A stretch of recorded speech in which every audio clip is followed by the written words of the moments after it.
Good morning. Please rise in body or spirit and join me in singing Woyaya number 1020 in the Teal hymnal.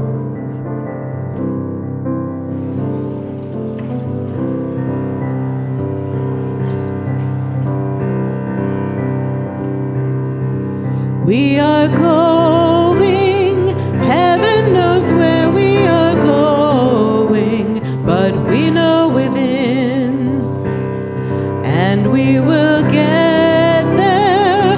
Heaven knows how we will get there, but we know we will. It will be hard, we know, and the road will be muddy and rough, but we'll get there. Heaven knows how we will get there, but we know we will. Woyaya, woyaya, woyaya, woyaya. We are going, heaven knows where we are going, but we know within, and we will get there. Heaven knows how we will get there, but we know we will. Woyaya, woyaya, woyaya, woyaya, woyaya, woyaya, woyaya, woyaya.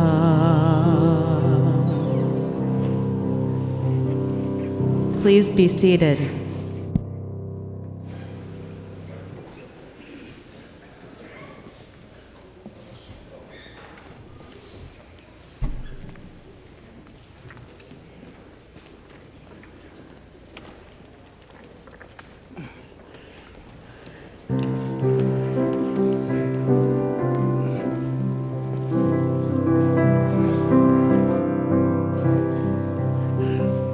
We've got a choir back! This is great! Look at this!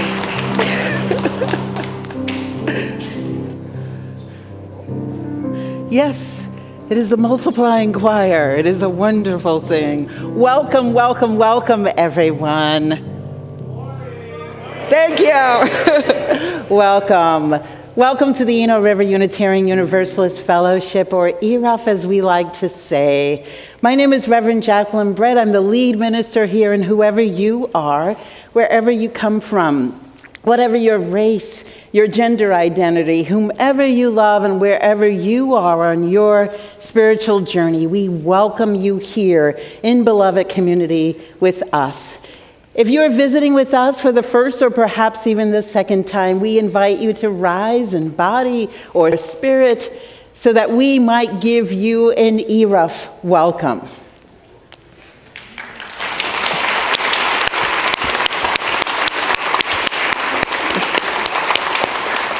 Thank you all for choosing to be here with us on this rainy and wet Sunday morning. We are so glad that you are here. If you have children with you, they are most welcome to join our children right after the time for all ages as they go to their religious education classes. And if you are visiting, you are also invited, adults, to attend our Inquirers class for visitors and newcomers, which is directly after the service in the building next door in the Commons room. So that is how you can find out a little bit about us and share a little bit about yourself as well. So now would be a great time to turn off or down any devices you might have on your person. And as always, we have a ton of things going on here at ERUUF, which you can find out more about on eruuf.org. But we have two tremendously huge events that are happening over the next couple of weeks. This coming week, starting with today, We are planning our future, working together on our strategic plan. So if you're interested in participating in that, planning our future cafe, which it's taking place at 12:30 today, right across the breezeway in the fellowship hall. You can have some coffee and then join us to do a little planning for our future. And you'll hear more about that today from our board chair, Sara. The other big thing that's happening actually kind of involves me. I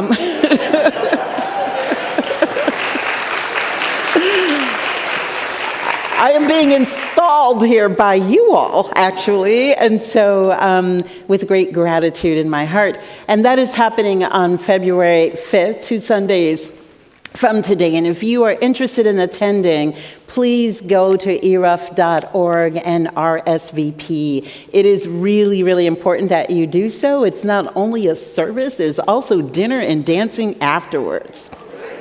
So anyway, I hope you can be there. Today's tech team, today's music is by, as I said before, this wonderful choir that I'm so glad to see. The Eno River Singers, led by Wendy Looker, and with pianist Kate Lewis. Our worship producer is Sean Trimble. Our camera is being operated by John Fellheim today, and King Sage is running our live stream. Sound is Jim Van Verth with Vance Hunter shadowing. You too can shadow. We are in need of sound technicians. If you are interested, please see either Wendy or Sean about that. The other important thing for you all to know is that if any of you here, many of you received a letter from me to this week, and if you are in need of seeing a chaplain or talking to a chaplain, you may do so directly after the service. Where is he? Oh, there he is. Reverend Jim will be right over here on the chancel floor, and you can talk with him about that, and he'll see that you are taken care of. And so with that, let us all center ourselves. We are mighty. We are strong together. Yes? That's right. And let's all take a deep breath in and let it out. And let us begin worship.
Before we begin our opening words this morning, I actually want to thank a couple of people here.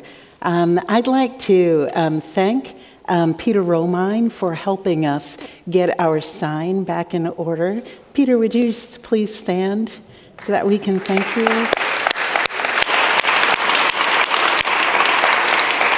I'd also like to thank all of the folks who have volunteered to be chaplains. Would you please stand so that we can thank you as well?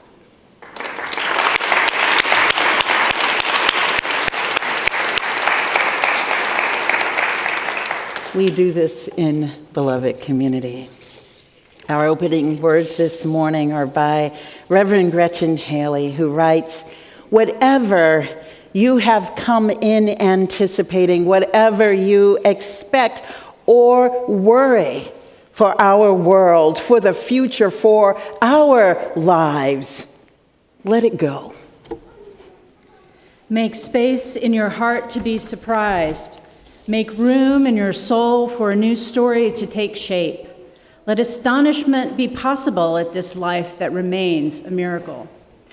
Imagine here the bursting of joy, relentless and resilient, coming in waves, washing over us with music and story, silence, and still this dreaming together.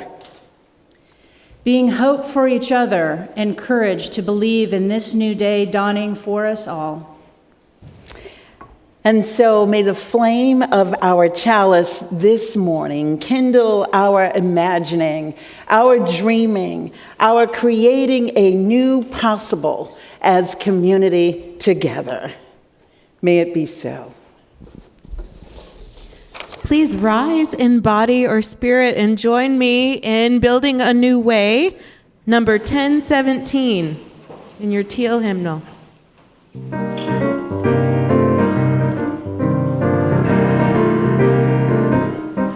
We are building a new way. We are building a new way. We are building a new way, feeling stronger every day. We are building a new way. We are working to be free.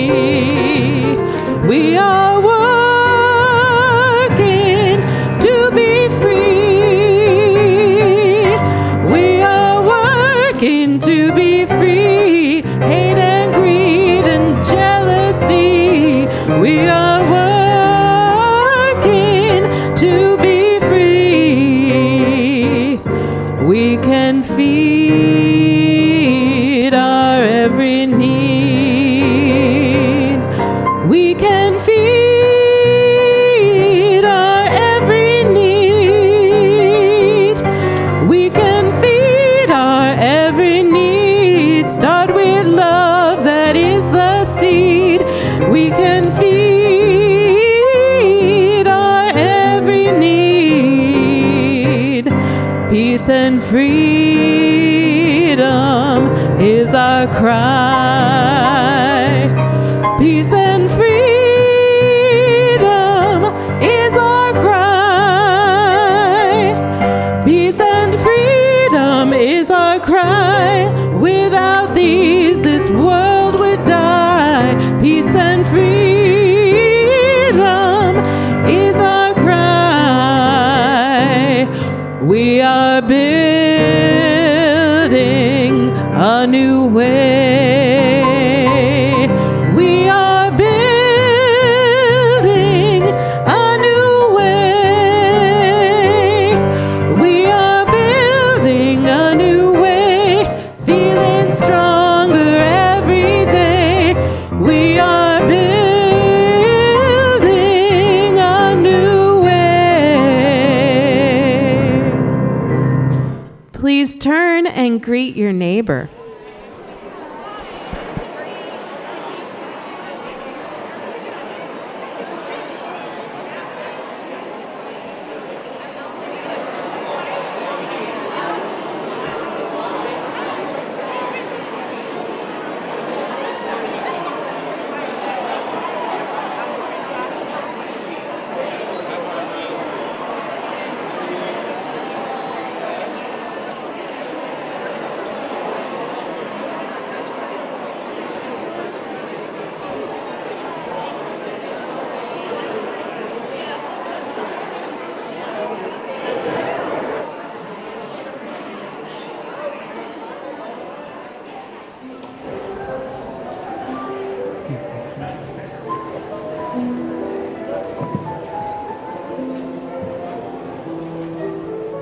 Good morning, good morning. Oh, some people already know what to do. Yes, you are correct. Come on down.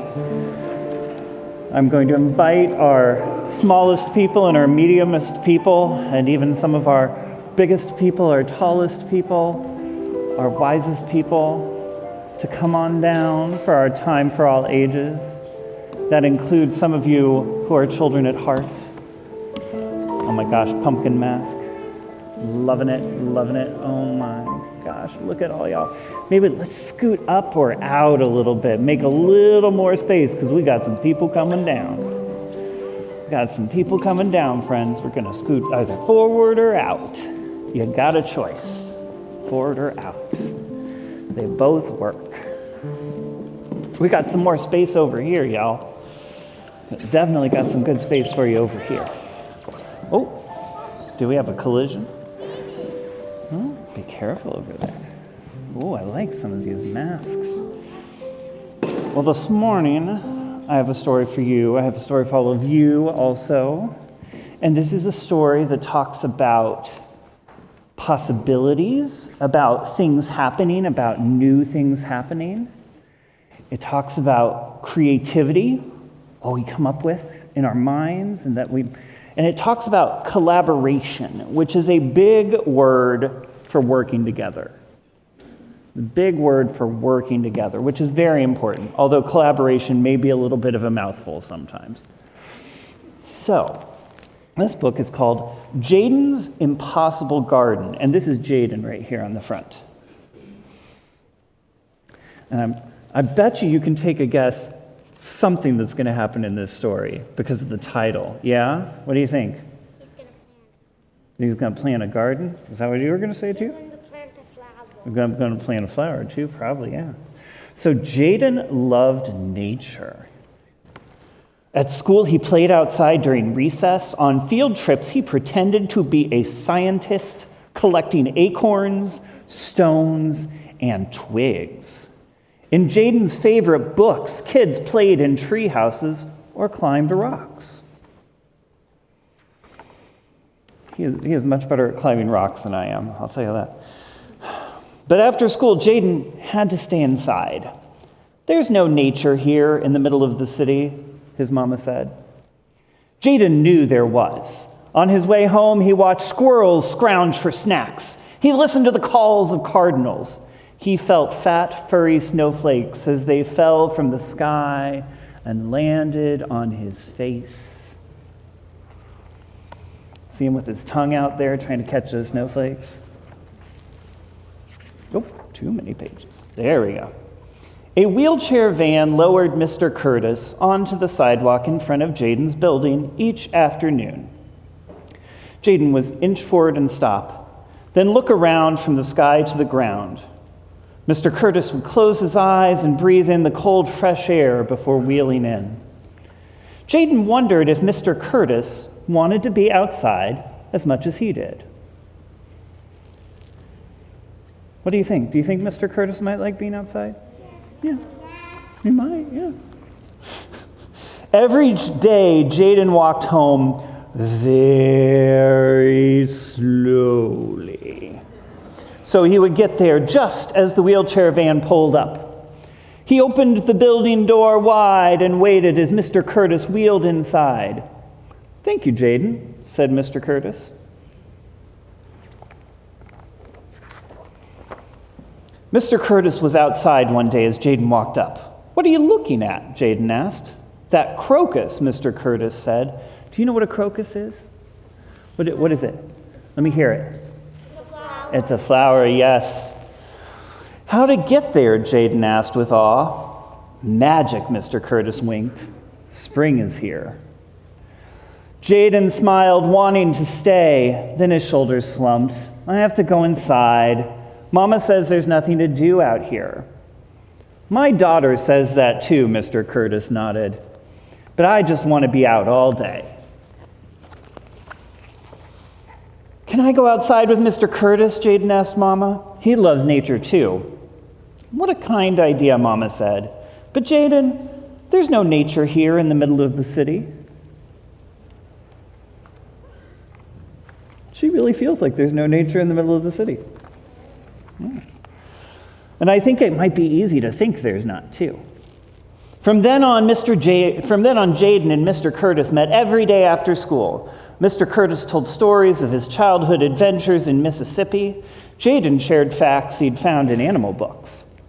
They compared nature collections. They searched for anthills. Has anybody seen an anthill? Wow, I have too. Oh, no. Oh,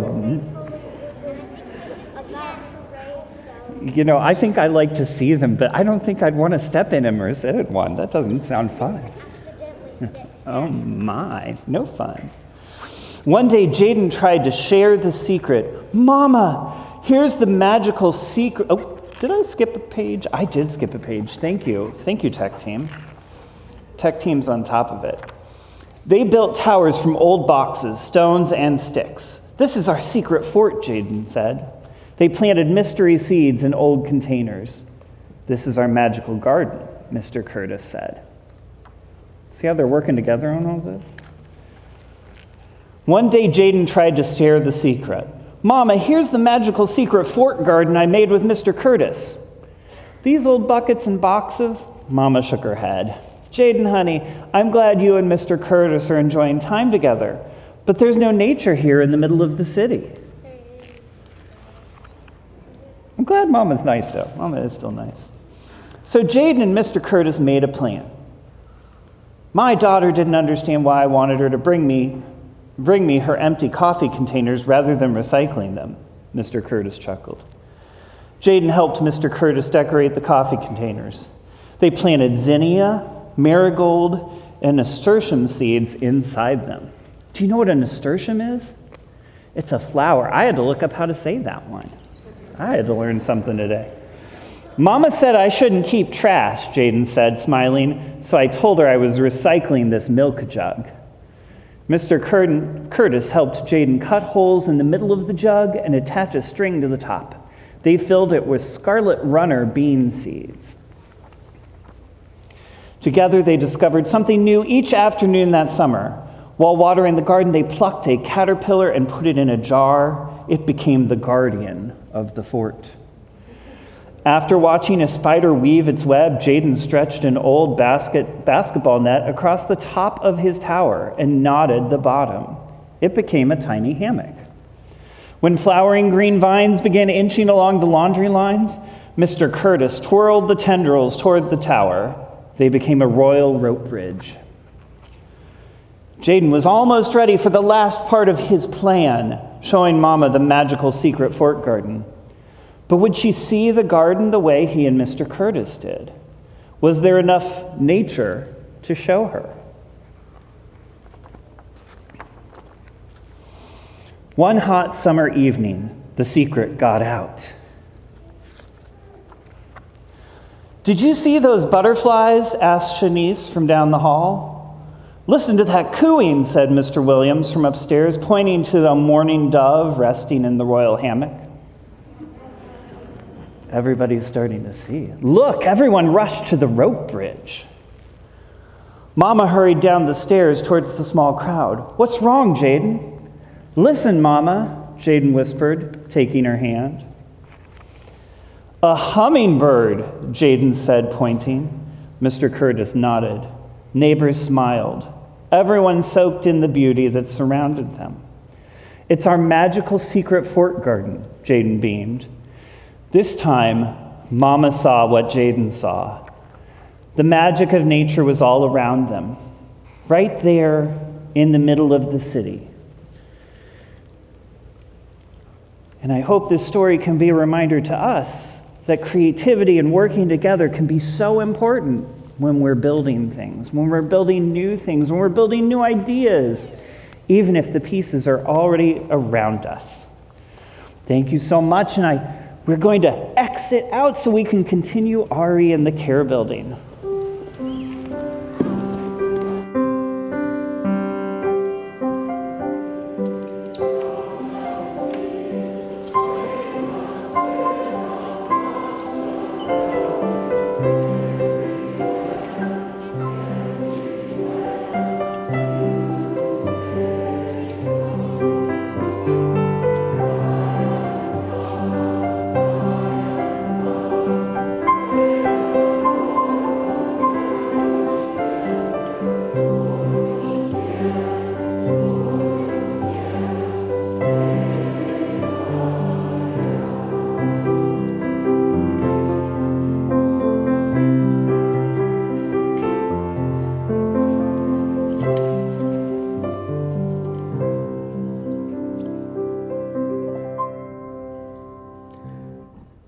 Good morning.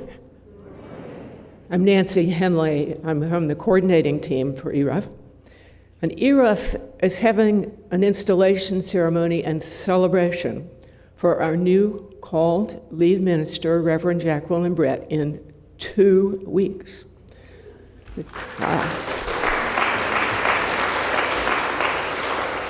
This is a rare and unique opportunity to hear from some major UU ministers and thinkers. And it's a very big deal for the life of our congregation. The installation of a called minister is a key responsibility for UU congregations. We are a congregationalist denomination, so we call our own ministers. ERUUF has done this only 3 times previously in its almost 60-year history.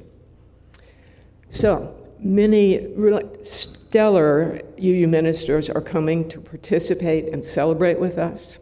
The president of the UUA, Reverend Susan Frederick Gray, will be here. Leslie Takahashi, who is president of the UU Ministers Association and a former ERUUF member, will join us. We sponsored Reverend Takahashi for her ministry training. The president of Meadville Lombard Theological School will be here, Reverend Elias Ortega.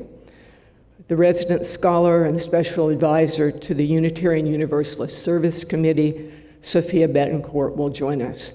And then there's a long list of other ministers coming to be here with us to help celebrate this installation. And in addition to this, there is a fantastic music program being planned by our own Dr. Wendy Looker and nationally acclaimed singer and songwriter Melanie DeMore will be joining us actually for several days that week. So I'm going to say cheers to a large team of ERUUF members who've been working for months on putting all of these activities together. On Friday, there's a poetry slam. On Saturday, there's an environmental justice service project and a panel of UU ministerial scholars. So they're going to come and sit with us on Saturday afternoon and talk about stuff if you want to be there. And on Sunday, there's the installation and a joyous party. Now, you're all invited to this, but your job now is to RSVP to these invitations, right? So that's yours. RSVP. You can do this by going to your e-news and clicking on the link in e-news on this topic, or you can go to the homepage And the first thing on the homepage is about the installation, so you need to click and RSVP. Thank you.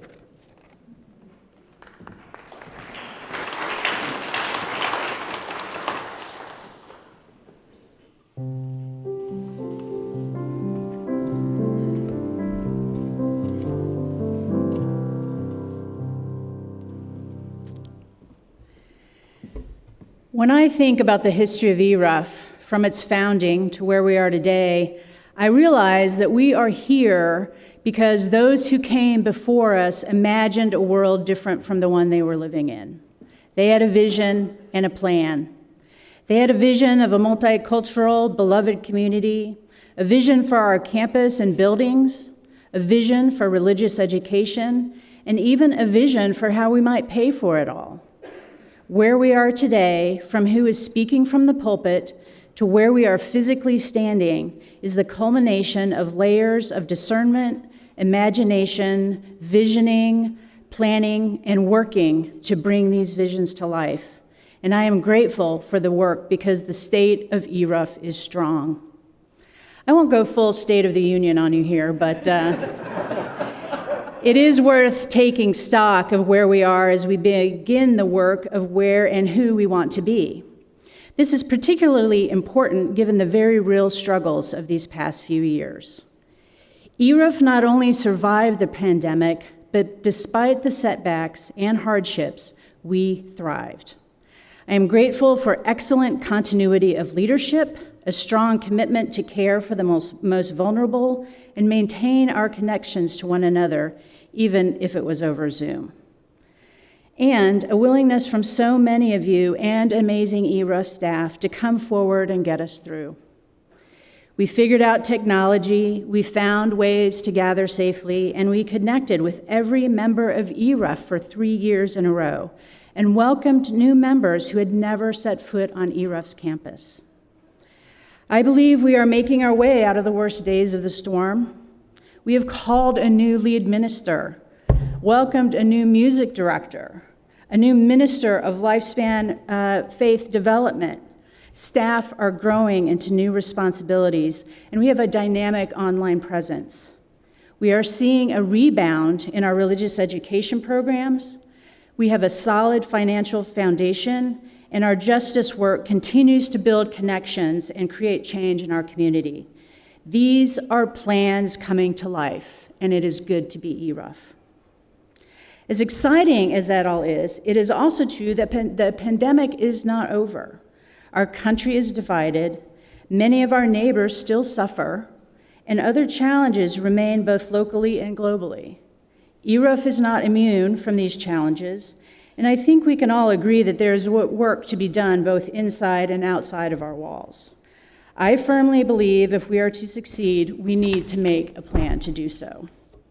So what comes next? Well, that depends on all of us coming together and creating a vision of ERUUF's future. It's our turn.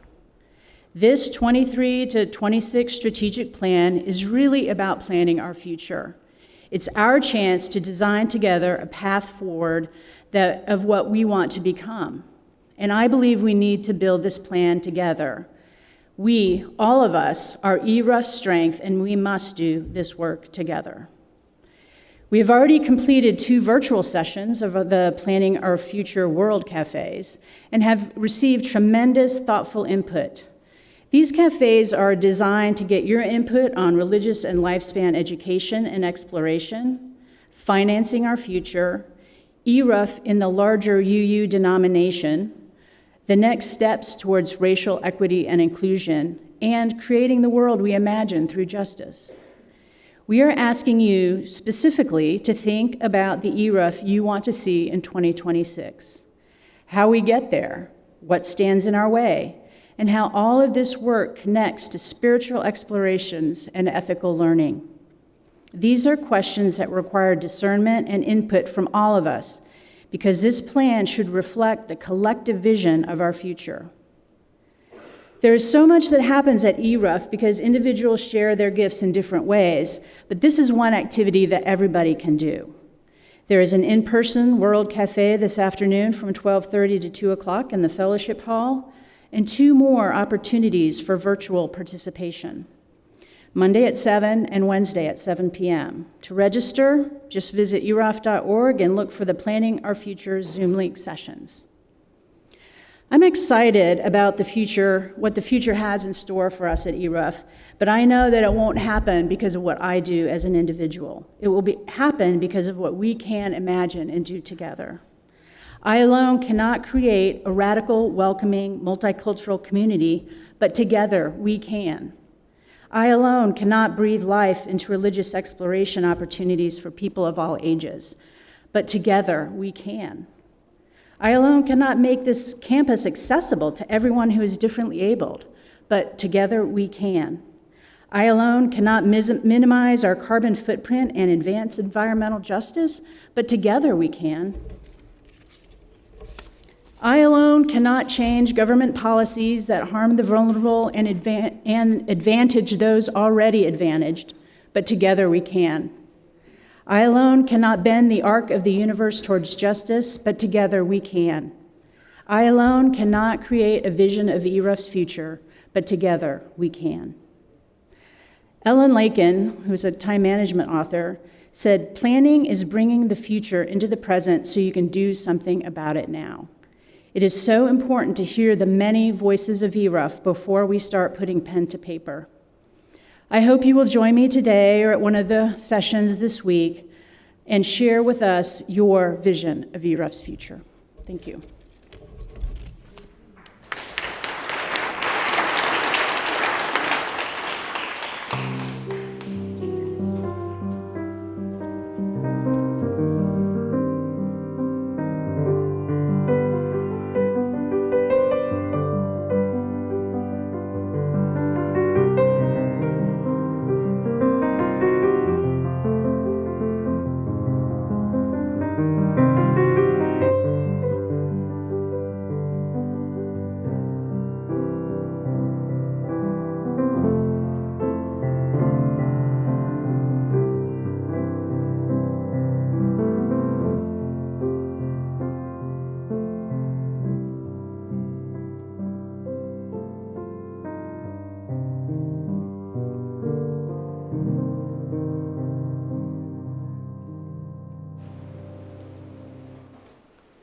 Please join me now in a spirit of meditation and prayer. Spirit of life, this morning as we gather together in worship to listen, to share, to learn from one another, we ask that our minds be open, our hearts welcoming, and our arms embracing. With a spirit of gratitude, we celebrate the joy of being in community together. May we always work to offer a place of belonging for all who come, to feel a part of something greater.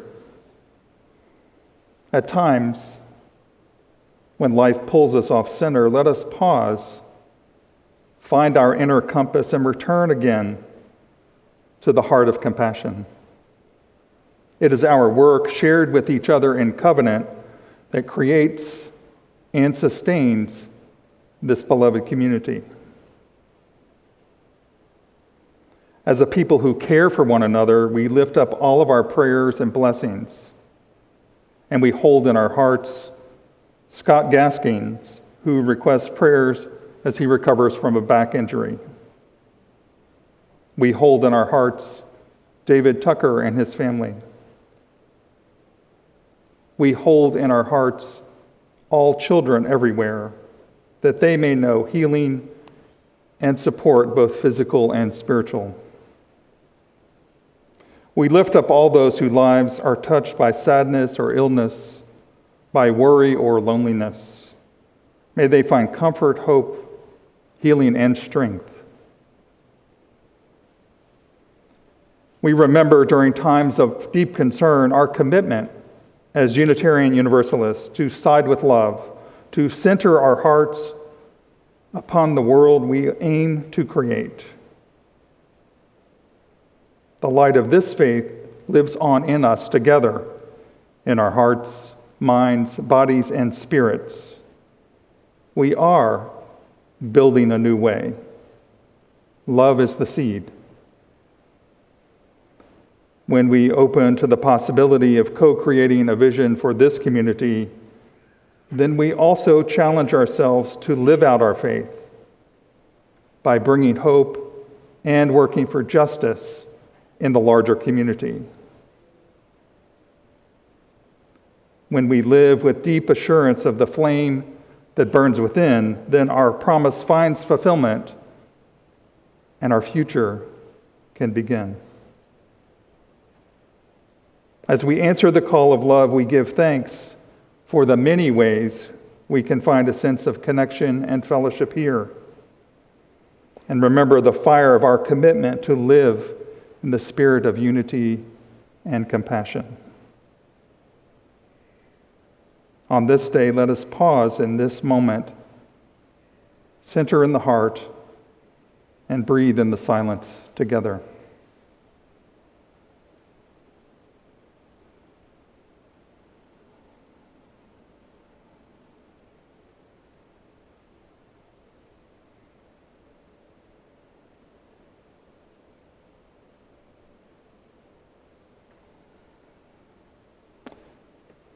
And so it is.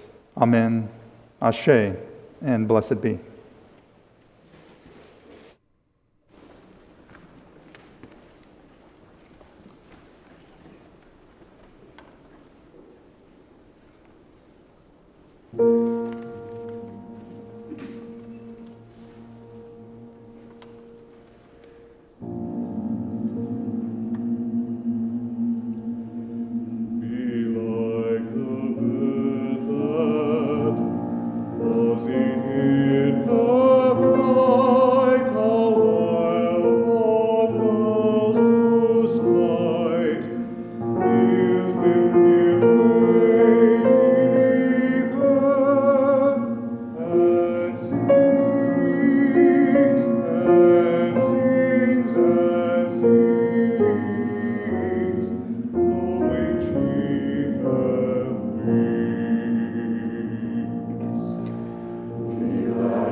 about you, but they just left me transfixed.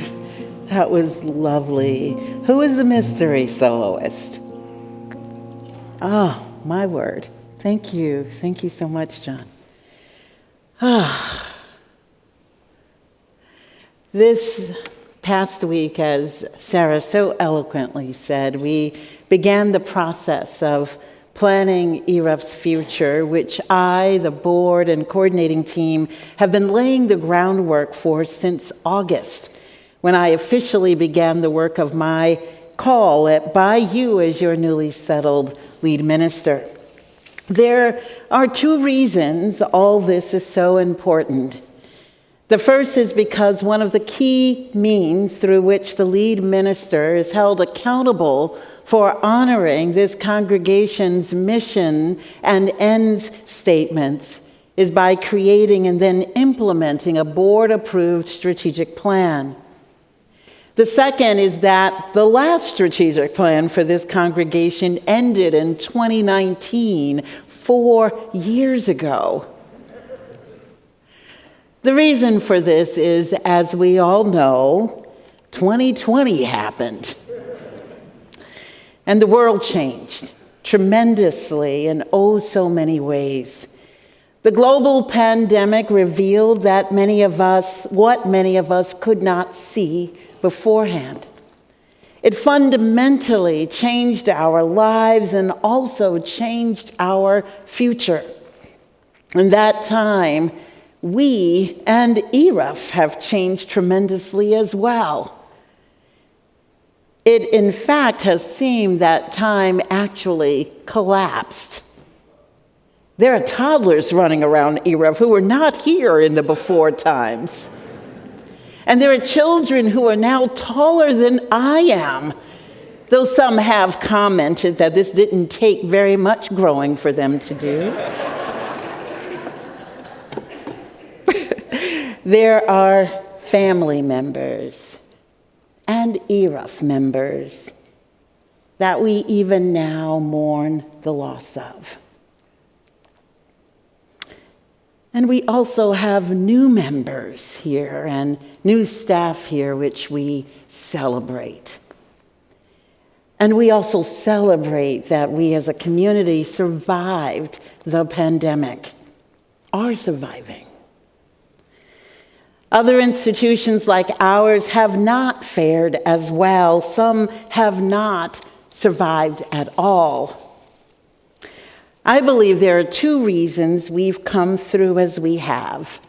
First, because we are people who care for one another, which is why we did take the time to reach out to each of our 700 members, as well as some of our active friends during each of the last 3 years. Yes, snaps. This was no easy task, but it was important that we did so. Second, we as a community have built a solid foundation resulting from excellent leadership and sound strategic planning. So what better time than now for us to begin planning our future? These past several months, some have asked me what my vision is for ERUUF. What do I want? And while I do have some ideas, I also believe there is no unilateral vision which I might come up with that would better ignite a vision we could create and realize together in shared ministry. As Sara so eloquently said, I alone cannot do that. We must do it together. We each have our distinct roles and responsibilities and accountabilities, but we can do this together if we are intentional and determined to try. So what I and other clergy have been contemplating is that faith communities of all denominations and religious traditions are now at what some say is the nexus of the tension point of what many are calling the great transition in spirituality and religious life, in faith communities of all sort. Some of you are here at this moment because of this great transition. And so once again, I bid you welcome. And I invite you to become a part of the future we're shaping here together. So the overarching question I believe we all need to ask ourselves is, how might we be responsive to the deeper shifts and changes we're sensing within ourselves, in the communities beyond our walls, and in the world all around us as we look forward toward our future, as we consider new possibilities for how we might thrive in our spiritual explorations and ethical considerations, how we might thrive in creative relationship with other communities, how we might thrive in partnership with the earth.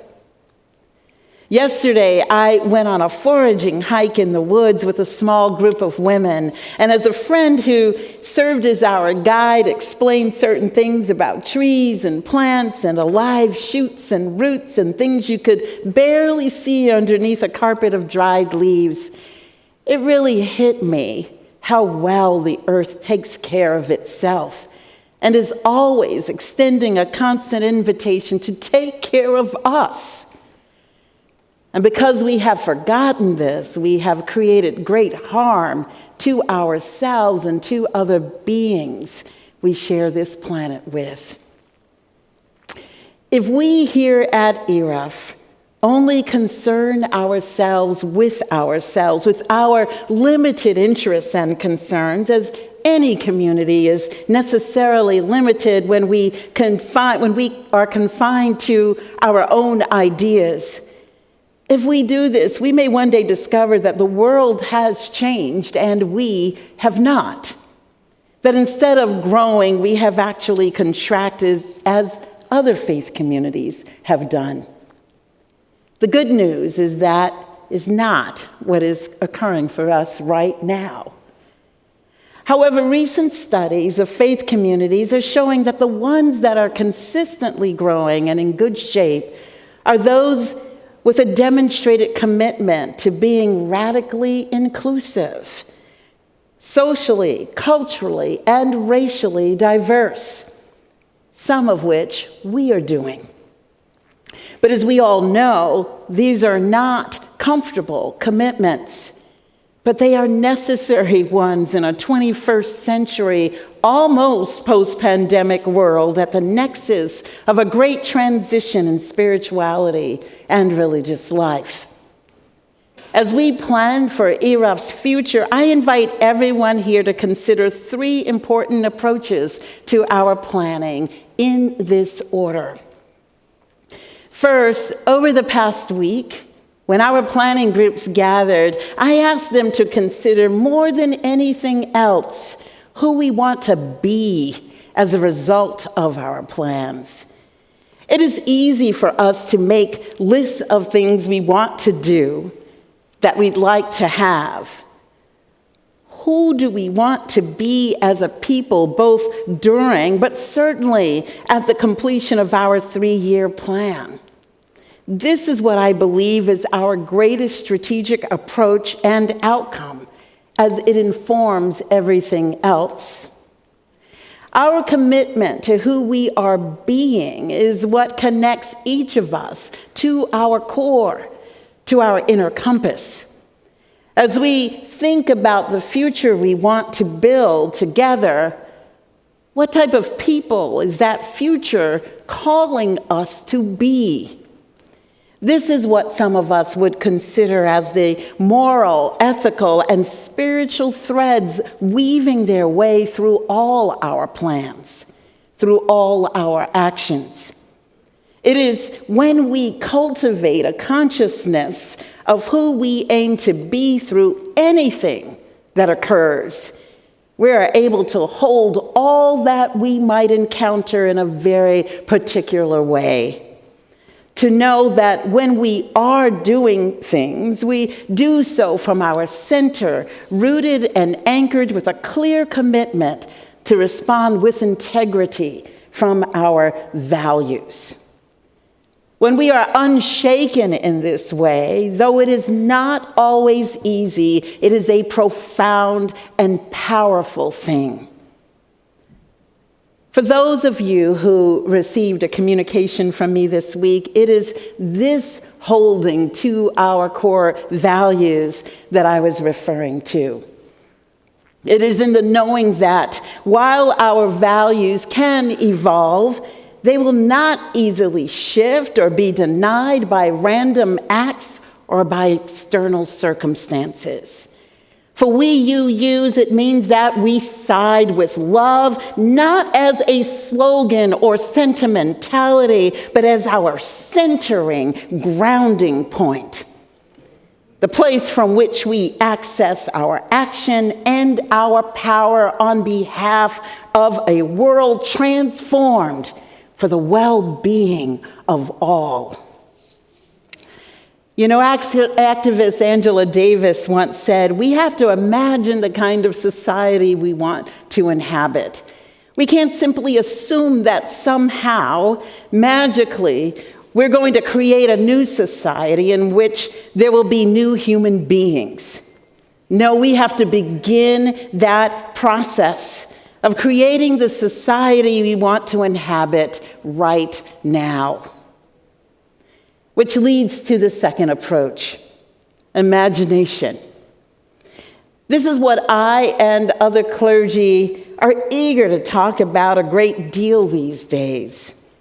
We are keenly aware that though the past few years have been disorienting and in some ways painful, the current moment is actually an invitation to imagine a new future for our context.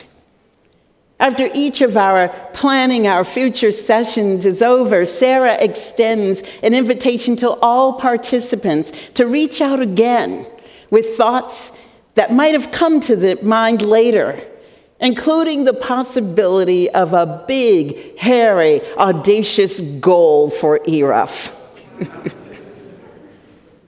This is the stuff of powerful visioning, my friends, of risk-taking and creativity, about moving out of our comfort zones and into the uncertain waters of change and transformation.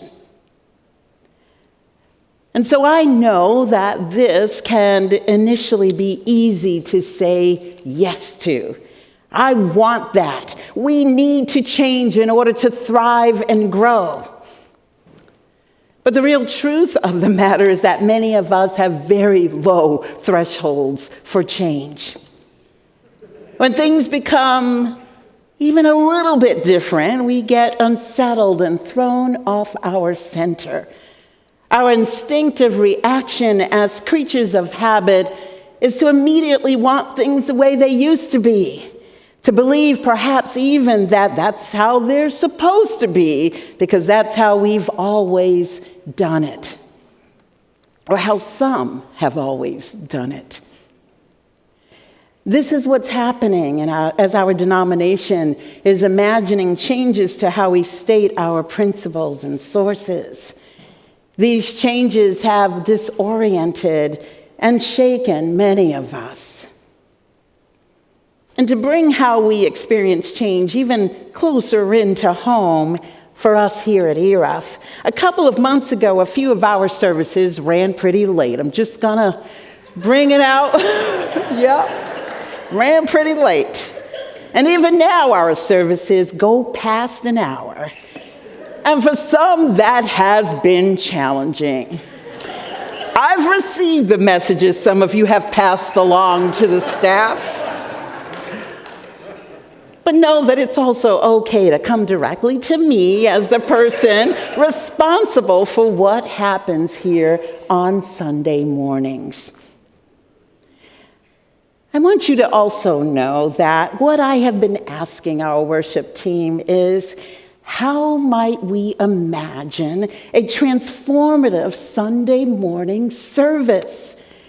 I have been inviting them to take risks, to not worry about the old forms. I have been intentionally taking risks myself. And in so doing, I have been risking the ire of some of you at not ending within an hour, precisely. I get it.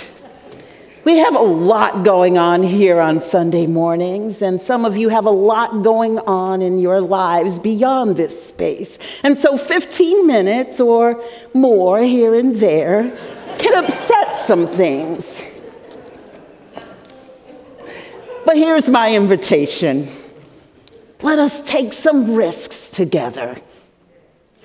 As we plan for our future, we can plan to do pretty much the same old stuff and give it a new name, or we can set our sights on transformation. And here's the thing. About transformation. It's far easier to declare a mission to transform lives than it is to be willing to be transformed. Transformation never takes place in nature without things being unsettling, appearing as though they're falling apart, even as they're turning into something more beautiful. If we want to accept the invitation to imagine and move toward the horizon of a new future that our times are beckoning us toward, we must be curious and willing to be open to the possibilities of transformation, to be willing to be unsettled a bit as we explore, and rather than being knocked off our center, perhaps discover that we have a more beautiful, expansive, and inclusive center, a new grounding. Our biggest risk in these times is to not imagine something new, but to keep things just as they are. And please don't misunderstand me in this. Much here has been working. We are a wonderfully healthy community. But in order for us to fully embrace and live into the fullness of our mission to transform lives by building a free and inclusive covenantal religious community of spirit, service, justice, and love, our collective call is to transformation and to grow, not simply in our numbers, but as humans. It's how we will evolve and live into new possibilities in who we are being and how the big differences in our world get to be made.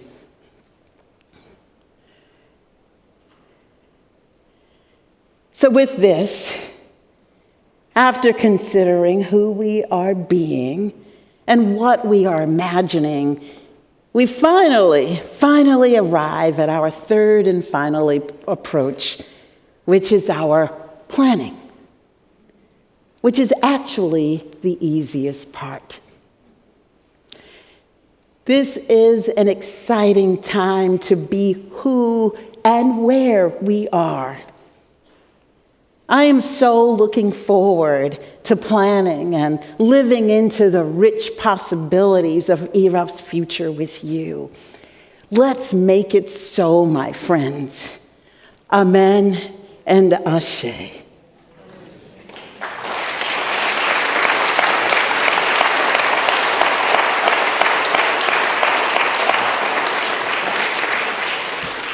And so we gather each Sunday morning, and we gather in general. They can come on up. And we create beloved community together. And it takes our time, it takes our talent, and it takes our treasure. As the greeters come forward, we invite you to give to our offering this morning. And if you don't have cash or checks with you, you may go to ERUUF.org and hit give on your device and do so online.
And so we give thanks. We give thanks for all the blessings, all the gifts we get to create and share with one another in beloved community.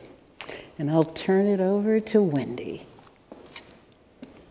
Please rise in body or spirit and join me in singing The Fire of Commitment, number 1028 in the Teal Hymnal.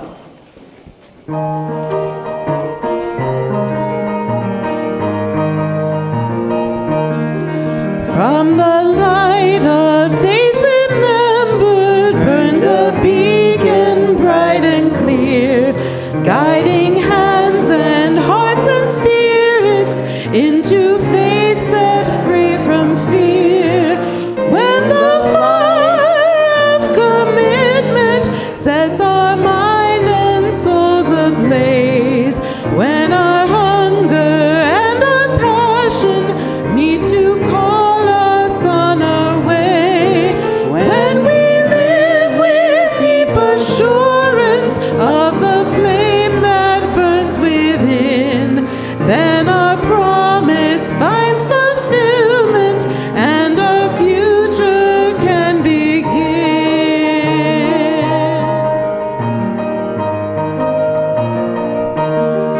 From the stories of our living rings a song both brave and free, calling pilgrims still in witness to the life of liberty. When the fire of commitment sets our mind and soul ablaze, when our hunger and our passion to call us on our way, when we live with deep assurance of the flame that burns within, then our promise finds fulfillment and our future can begin.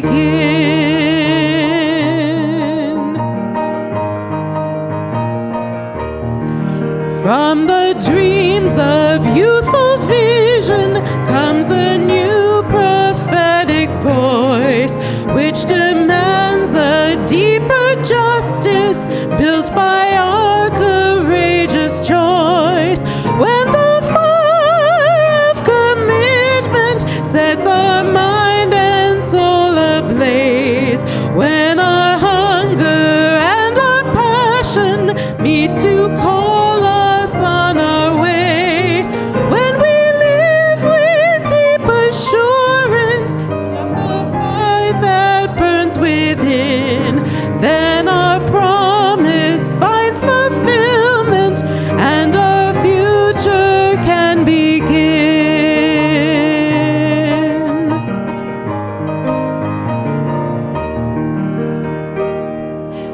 Our closing words this morning are by the humanitarian and environmental author Barry Lopez, who said, "The effort of the imagination is to turn the boundary into a horizon.